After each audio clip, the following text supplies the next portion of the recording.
আসসালামু আলাইকুম বন্ধুরা, HTML চতুর্থ ক্লাসে আপনাকে স্বাগতম। আজকে আমরা শিখব একটি ওয়েবসাইটে কিভাবে ইমেজ আপলোড করতে হয়। তো চলুন শুরু করা যাক।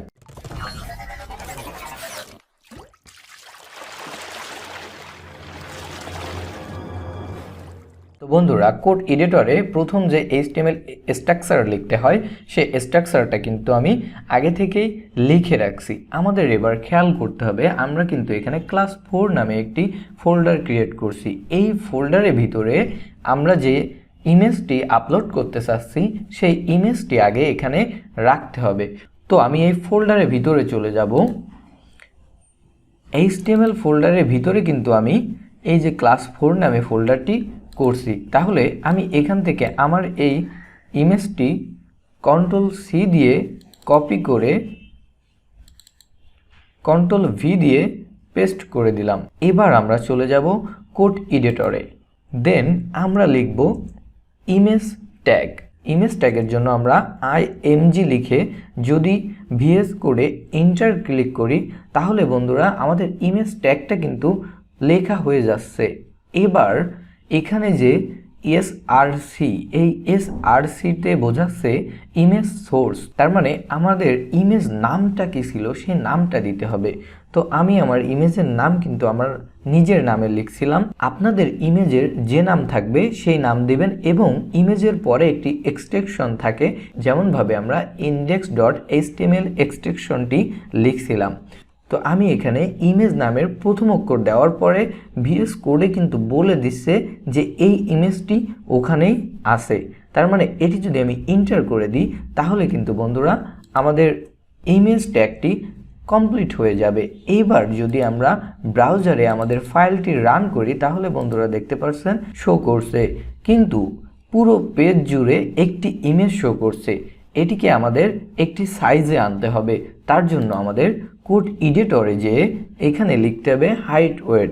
আমি এখানে ওয়েট দিলাম 200 পিক্সেল এবং হাইট দিব 200 পিক্সেল দিয়ে এটা যদি আমরা সেভ করে আবার ব্রাউজারে যে রিলোড করি তাহলে বন্ধুরা আমাদের ইমেজটা কিন্তু ছোট আকারে সেভ হয়ে গেছে। আমরা এভাবেই একটি ওয়েব পেজে ইমেজ আপলোড করতে পারি। আমরা একটু ইমেজের যে ফাইল লোকেশন সেটি একটু ভালোভাবে ক্লিয়ার হয়ে আসি। তো প্রথমে এই ইমেজটা কিন্তু আমরা নেওয়া শিখে গেছি। এবার আমি যদি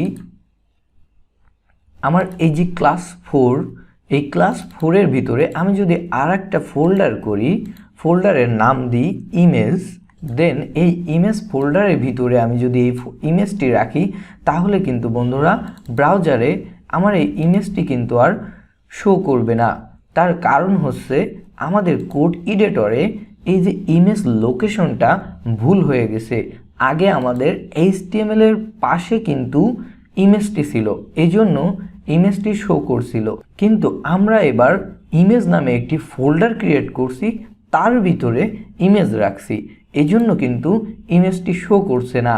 ফোল্ডার করে ইমেজ রাখেন তাহলে সেই ক্ষেত্রে ফাইল লোকেশন বা সোর্স নেমের এখানে কিন্তু একটু পরিবর্তন আসবে। যেমন আমি এই সোর্স নেমটা যদি এখন কেটে দিই, দেওয়ার পরে ফোল্ডার নেমের প্রথম অক্ষরটি লিখলে কিন্তু ফোল্ডারটি শো করছে। এবার যদি আমরা এন্টার ক্লিক করি তাহলে বন্ধুরা দেখতে পাচ্ছেন ইমেজ নেমটি কিন্তু শো করছে। এভাবে মূলত ফোল্ডারের ভিতর থেকে ইমেজ লোকেশনটি সেট করে দিতে হয়। এবার Ctrl+S দিয়ে সেভ করে আমরা যদি ব্রাউজার রিলোড করি তাহলে কিন্তু বন্ধুরা আমাদের ইমেজটি আবার শো করছে। তো একটি ফোল্ডারের ভিতরে যদি আপনারা কোনো ইমেজ রাখেন সেক্ষেত্রে ফোল্ডার নেম দিবেন, দেন স্ল্যাশ দিবেন, তারপরে ইমেজ নেমটি লিখে দিবেন, তাহলে বন্ধুরা আপনার ইমেজটি কিন্তু ব্রাউজারে শো করবে। আশা করি একটি ওয়েবসাইটের পেজ তৈরি করার সময় কিভাবে ইমেজ আপলোড করতে হয় সেটি বুঝতে পারছেন। আপনি যদি আমার চ্যানেলটি এখনও সাবস্ক্রাইব না করে থাকেন তাহলে চ্যানেলটি সাবস্ক্রাইব করুন এবং আমাদের ফেসবুক পেজটি ফলো করুন। আর যারা চ্যানেলটি সাবস্ক্রাইব করে পেজটি ফলো দিয়ে রাখছেন তাদেরকে অসংখ্য ধন্যবাদ।